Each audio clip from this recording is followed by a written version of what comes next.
Hello दोस्तों, नमस्कार। अभी की सबसे बड़ी खबर आ रही है, जहां प्रधानमंत्री मोदी के खिलाफ किसानों को भड़का रहा खालिस्तानी आतंकवादी पन्नू। पंजाब में किसानों को $1 लाख देने की बात की है दोस्तों कि पीएम मोदी के काफिले को रोका जाए। बताएंगे आपको सबसे बड़ी खबर। तो वहीं ईरानी राष्ट्रपति इब्राहिम रईसी और विदेश मंत्री का शव मिल गया दोस्तों, यानी कि उनकी मौत कंफर्म हो चुकी है। बताएंगे इसके बाद किसको नया राष्ट्रपति और नया विदेश मंत्री बनाया गया और उनके भारत के साथ कैसे रिश्ते होने वाले। तो वहीं इब्राहिम रईसी की मौत से पहले भारत को मिला था चाबहार पोर्ट, अब क्या होगा इसका सारी जानकारियां बताएंगे दोस्तों। तो वहीं चंडीगढ़ में गरजे सीएम योगी आदित्यनाथ जी, यूपी में सड़कों पर नमाज पढ़ना भी बंद। बताएंगे सारी जानकारियां, बस आप वीडियो के अंत तक बने रहेगा। और खबरों में आगे बढ़ने से पहले देश भारत का पुरजोर समर्थन करते तो वीडियो को लाइक करके, चैनल को सब्सक्राइब करके, बेल आइकन दबा के कमेंट में जय हिंद कहना मत भूलेगा। बात करें पहली बड़ी खबर की, जहां पीएम मोदी के खिलाफ किसानों को भड़का रहा है पन्नू। कहा पंजाब में मोदी के काफिले को रोको, दूंगा $1 लाख।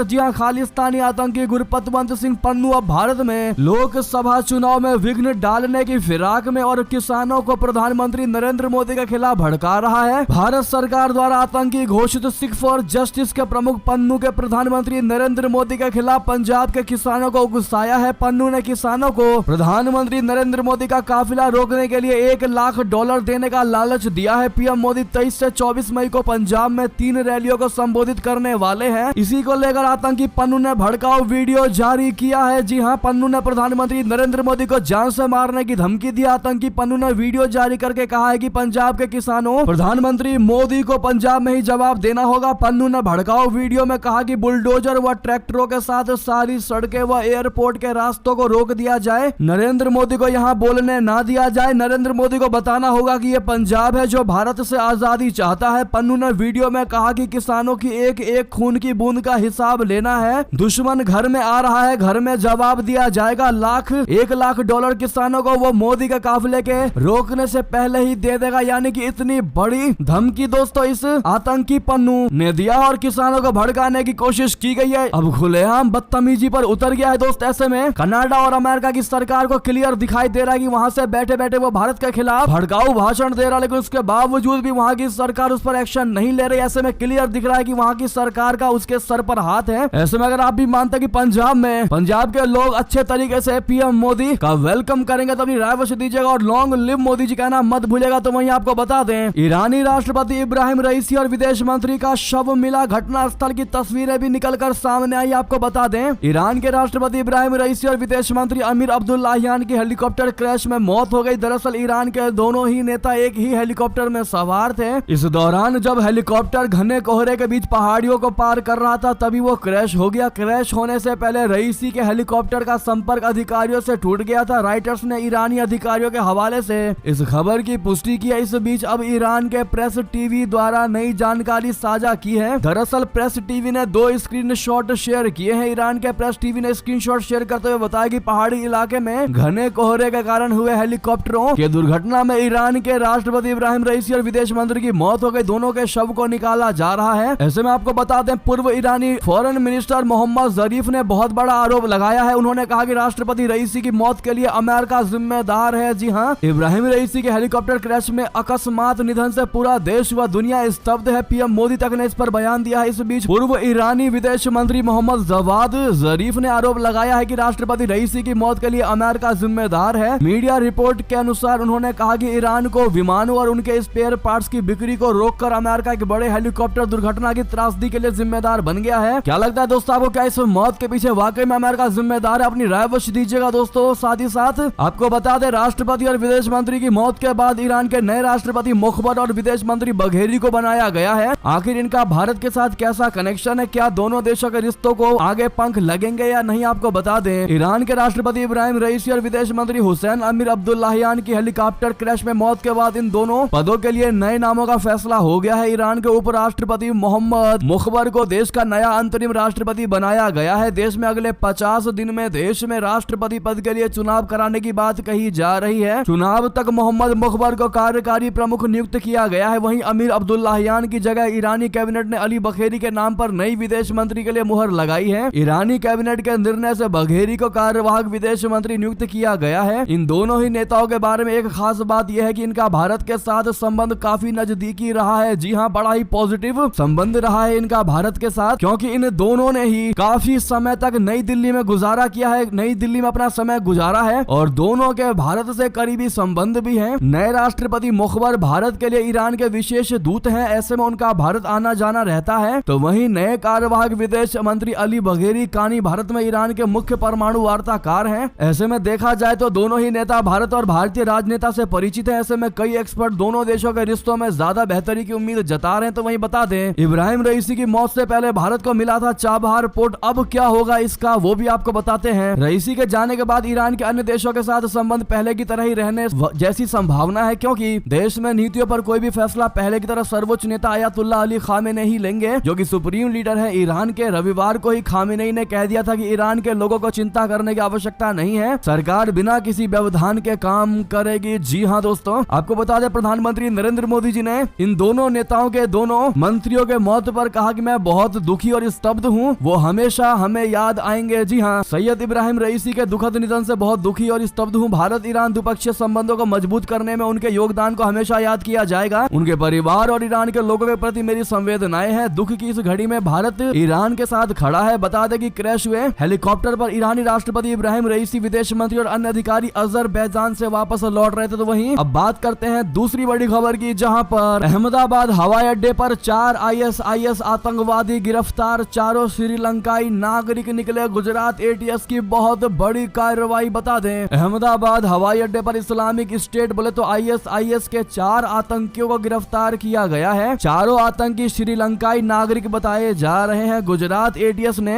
इन चारों को धर दबोचा है। दोस्तों, शाम 4 बजे इस मामले में खुलासा कर सकती है ATS की वे अहमदाबाद एयरपोर्ट पर क्यों आए थे। जानकारी के मुताबिक गुजरात ATS ने इससे पहले भी एक कार्रवाई में से 5 लोगों को हिरासत में लिया था, जो लोग IS खुरासान से जुड़े थे। तो वहीं आपको बता दें, नेपाल के PM प्रचंड ने 18 महीने में चौथी बार जीता विश्वास मत। जी हां, नेपाल के प्रधानमंत्री ने पुष्प कमल दहल प्रचंड ने एक बार फिर विश्वास मत हासिल कर लिया है। प्रचंड कम्युनिस्ट पार्टी ऑफ नेपाल बोले तो माओवादी केंद्र के नेता हैं। ये चौथी बार है जब प्रचंड ने सदन में विश्वास मत प्राप्त किया। नेपाल की संसद में सोमवार को विश्वास प्रस्ताव के लिए मतदान हुए। 275 सदस्यीय प्रतिनिधि सभा में प्रचंड को 157 सदस्यों ने समर्थन दिया। कम्युनिस्ट पार्टी ऑफ नेपाल यानी CPN प्रतिनिधि सभा में तीसरा सबसे बड़ा दल है। CPN को नेपाल की कम्युनिस्ट पार्टी का भी समर्थन मिला है। नेपाल से आ रही खबरों के मुताबिक प्रचंड नेपाल में गठबंधन की सरकार चला रहे थे। नेपाल में गठबंधन के किसी भी सदस्य के हटने के बाद वहां के प्रधानमंत्री को नेपाल की संसद में दोबारा विश्वास मत प्राप्त करना होता है। तो वहीं बता दें, चीन विकासशील देशों को कर्ज के जाल में फंसा रहा। जी हां, अमेरिकी समिति ने BRI की खोल डाली। पोल बताया सबसे बड़ा खतरा। जी हां, US और चीनी कम्युनिस्ट पार्टी के बीच रणनीतिक प्रतिस्पर्धा पर अमेरिकी हाउस की चयन समिति ने बीजिंग के बेल्ट एंड रोड इनिशिएटिव पर चिंता जताया है। कमेटी ने कहा है कि चीनी शासन अपने बेल्ट एंड रोड इनिशिएटिव का लाभ कर्ज लेने और विकासशील दुनिया पर प्रभाव डालने के लिए कर रहा है। सभी सड़कें बीजिंग की ओर जाती हैं। शीर्षक वाली सुनवाई में समिति ने कहा कि CCP का वैश्विक विकास काफी आक्रामक है, जो विकासशील देशों पर भारी पड़ने जा रहा है। कमेटी ने कहा है कि चीन का इरादा इस प्रोजेक्ट को लेकर अच्छा नहीं है। रोनाल्ड रीगन प्रेसिडेंशियल फाउंडेशन और इंस्टीट्यूट के अध्यक्ष और CEO डेविड ट्रूलियो ने समिति के सामने ये बात बताई है। तो वहीं बता दें, भारत को सही ट्रैक पर ले जा रहे PM मोदी, ब्रिटेन को सीखने की आवश्यकता। जी हाँ, UK के थिंक टैंक ने सबसे बड़ा ये बयान दिया है। ऐसे में जब देश लोकसभा चुनाव की प्रक्रिया से गुजर रहा है, तब ग्लोबल ब्रिटेन सेंटर के संस्थापक अध्यक्ष अमनदीप भोगल PM मोदी के मजबूत समर्थन में सामने आए हैं। उन्होंने कहा कि मोदी ने अपने कार्यकाल के दौरान न केवल भ्रष्टाचार को कम किया है, बल्कि भारत में सुशासन भी स्थापित किया है। ये दोनों ऐसी बातें हैं जिन्हें ग्लोबल ब्रिटेन में दोबारा स्थापित करने की आवश्यकता है। उन्होंने कहा कि नया भारत पुरानी गलतियों को तेजी से सही कर रहा है और इसी तरह हम प्रधानमंत्री मोदी के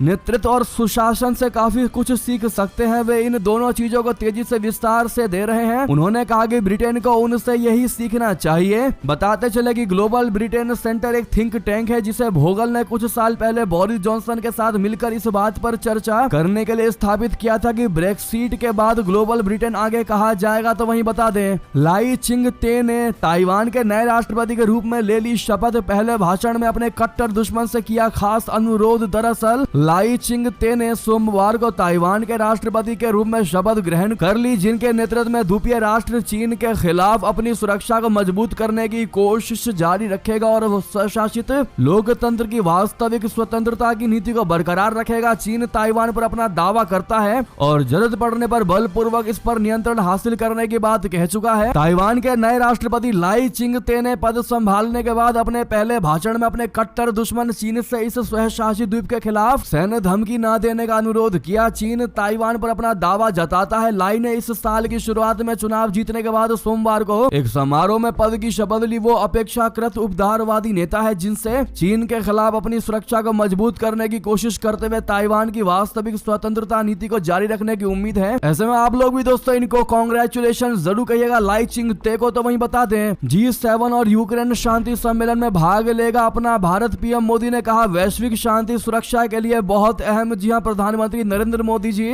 अगले महीने G7 बैठक और यूक्रेन शांति शिखर सम्मेलन में भाग लेने वाले हैं। उन्होंने इसका जिक्र करते हुए कहा कि भारत वैश्विक शांति सुरक्षा और विकास के एजेंडे को बढ़ावा देने वाले सभी महत्वपूर्ण शिखर सम्मेलनों में भाग लेगा। एक साक्षात्कार में पीएम मोदी ने कहा कि भारत इन शिखर सम्मेलनों में वैश्विक संवाद को आकार देने, मानव केंद्रित विकास, समृद्धि और शांतिपूर्ण दुनिया की दृष्टि को आगे बढ़ाने के लिए ग्लोबल साउथ की आवाज बनेगा। उन्होंने आगे कहा कि भागीदारी का स्तर, समय, लॉजिस्टिक और समानांतर प्रतिबद्धताओं का कारक होगा। ऐसे में जिस प्रकार से पीएम मोदी ने कहा कि भारत इन शिखर सम्मेलनों में वैश्विक संवाद को आकार देने के लिए ग्लोबल साउथ की आवाज बनेगा। ऐसे में पीएम नरेंद्र मोदी जी अगले महीने G7 बैठक और यूक्रेन शांति शिखर सम्मेलन में भाग लेने वाले। ऐसे में किन किन को लगता है कि प्रधानमंत्री नरेंद्र मोदी जी ही होंगे अगले जो इस बैठक में भाग लेने वाले होंगे? जिन जिन को लगता है कमेंट में लिखकर अवश्य बताइएगा। यानी कि लोकसभा इलेक्शन के हिसाब से क्या पीएम मोदी ही अगले प्रधानमंत्री बनेंगे? जो भी आपकी राय हो बताइएगा जरूर दोस्तों। तो वहीं बता दें हम अफगानिस्तान को CPEC में लेने को है तैयार, लेकिन तालिबान से डरा पाकिस्तान फिर चीन की शरण में। मंत्री ने की खास अपील। दरअसल पाकिस्तान के प्लानिंग डेवलपमेंट मिनिस्टर एहसान इकबाल चौधरी ने कहा है कि इस्लामाबाद को चीन पाकिस्तान आर्थिक गलियारा प्रोजेक्ट में अफगानिस्तान को शामिल किए जाने पर ऐतराज नहीं है। हालांकि पाकिस्तान ये जरूर चाहता है कि चीन की ओर से अफगानिस्तान पर आतंकवादी समूहों पर नकेल कसने के लिए दबाव बनाया जाए जो उसकी जमीन से चल रहे हैं। वॉइस ऑफ अमेरिका के साथ एक साक्षात्कार में इकबाल ने कहा कि उनकी सरकार देश में काम करने वाले चीनी नागरिकों के लिए सुरक्षा सुनिश्चित करने के लिए प्रतिबद्ध है। उन्होंने इसके लिए उठाए कदमों का जिक्र करते हुए यह इशारा भी किया कि अफगानिस्तान की धरती पर पनप रहे आतंकी संगठन इन हमलों के पीछे है। तो वहीं बता दें ताइवान को हथियार बेचने वाली 2 अमेरिकी कंपनियों पर लगा प्रतिबंध। चीन ने कसा शिकंजा। दरअसल चीन ने ताइवान में सत्ता बदलते ही उसकी सख्त घेराबंदी शुरू कर दी है। चीन के वाणिज्य मंत्रालय ने ताइवान को हथियारों की बिक्री करने के लिए सोमवार को बोइंग और अमेरिका की 2 रक्षा कंपनियों के खिलाफ प्रतिबंधों की घोषणा कर दी है। इसे ताइवान के साथ अमेरिका के लिए एक बहुत बड़ा झटका माना जा रहा है। चीन ने यह प्रतिबंध ऐसे वक्त में लगाया है जब लाई चिंगते ताइवान के नए राष्ट्रपति बने हैं। तो वहीं अगर दंगे हुए तो उल्टा टांग दूंगा। अब तो उत्तर प्रदेश में सड़कों पर नमाज पढ़ना भी हुआ बंद। जी हां, चंडीगढ़ में गरजे सीएम योगी आदित्यनाथ जी। बताते हैं लोकसभा चुनाव के 5वें चरण के लिए वोटिंग जारी है। इस बीच यूपी के सीएम योगी आदित्यनाथ जी ने चंडीगढ़ में जनता को संबोधित किया। इस दौरान उन्होंने इंडी गठबंधन पर निशाना साधा और कहा कि जब हम 400 की बात करते हैं तो कांग्रेस को चक्कर आने लगता है क्योंकि कांग्रेस खुद 400 सीट पर चुनाव नहीं लड़ रही है। गौरतलब है कि बीजेपी ने इस बार 400 पार का नारा दिया है। सीएम योगी ने कहा कि आज 5वें चरण का चुनाव चल रहा है, लेकिन मैं निश्चित होकर चंडीगढ़ में हूं क्योंकि पूरे देश में यह माहौल है कि मोदी जी फिर आएंगे। उन्होंने कहा कि जनता कहती है कि जो राम को लाए हैं हम उनको लाएंगे और जो राम का नहीं वो किसी काम का नहीं। योगी जी ने कहा कि कांग्रेस राम विरोधी है। हम तो कांग्रेस को कहते हैं कि इटली में ही राम मंदिर बना लो। कांग्रेस विनाश काले विपरीत बुद्धि की दिशा में जा रही है। इनके सहयोगी दल भी राम मंदिर का विरोध कर रहे हैं। तो वहीं दोस्तों उन्होंने कहा कि कांग्रेस के लोग कहते थे कि अगर राम मंदिर बना तो दंगे हो जाएंगे, लेकिन मैंने कहा कि अगर दंगे हुए तो उल्टा टांग दूंगा। अब तो उत्तर प्रदेश में लोगों ने सड़कों पर नमाज पढ़ना भी बंद कर दिया है और मस्जिदों से लाउड स्पीकर भी उतरने शुरू हो चुके हैं। सीएम योगी ने कहा कि जब भी देश पर कोई संकट आता है तो सबसे पहले राहुल गांधी देश छोड़कर जाते हैं। हालांकि इन्होंने हमेशा संकट ही देश को दिया है, चाहे वो नक्सल संकट हो या आतंकवाद हो। जी हाँ, तो दोस्तों वहीं बता दें तेजस्वी यादव ने पीएम मोदी पर साधा निशाना। कहा डोनाल्ड ट्रंप, पुतिन और कोरिया वाले किम जोंग को भी बिहार लाइए। दरअसल लोकसभा चुनाव 2024 के मद्देनजर 5वें चरण का मतदान अब समाप्त होने के कगार पर है। देश के 8 राज्यों की 49 लोकसभा सीटों पर मतदान किया जा रहा है। वहीं 6ठे चरण के लिए मतदान 25 मई को किया जाएगा। इस बीच पटना में तेजस्वी यादव ने मीडिया से बात की। इस दौरान तेजस्वी यादव ने प्रधानमंत्री नरेंद्र मोदी के 10 सालों के कार्यकाल का हिसाब मांगते हुए कह दिया है कि उन्हें अमेरिका के पूर्व राष्ट्रपति डोनाल्ड ट्रंप और उत्तर कोरिया के तानाशाह किम जोंग उनको भी बिहार में लेकर आना चाहिए था। तेजस्वी यादव ने कहा कि प्रधानमंत्री तो कुछ भी कहते रहते देखते हैं। तेजस्वी यादव ने कहा कि प्रधानमंत्री नरेंद्र मोदी 10 साल का हिसाब लेकर आए और बताएं कि उन्होंने देश की कौन सी चिंता की है, जिसको उन्होंने सुधारा है। उन्होंने बेरोजगारी महंगाई बढ़ाई है, उन्होंने बिहार को विशेष राज्य का दर्जा नहीं दिया और बाढ़ के लिए विशेष पैकेज तक नहीं दिया। ये तंज कसा है दोस्तों तेजस्वी यादव ने। बहरहाल इसका आप लोग क्या जवाब देंगे कमेंट में, तो वहीं आपको बता दें बंगाल सीएम पर अधीर रंजन और खड़गे के बीच छिड़ी जुबानी जंग अब थम चुकी है। कांग्रेस अध्यक्ष ने कहा वो लड़ाकू सिपाही हैं। जी हां, लोकसभा चुनाव के बीच पश्चिम बंगाल की राजनीति ने अलग ही मोड़ ले लिया है। यहां टीएमसी और कांग्रेस की बंगाल इकाई एक दूसरे पर गंभीर आरोप लगा रहे हैं। हालांकि कांग्रेस के आला कमान इन सब पर सफाई दे रहे हैं। हाल ही में तृणमूल कांग्रेस प्रमुख ममता बनर्जी की विश्वसनीयता पर सवाल उठाने के लिए कांग्रेसी अध्यक्ष मल्लिकार्जुन खड़गे ने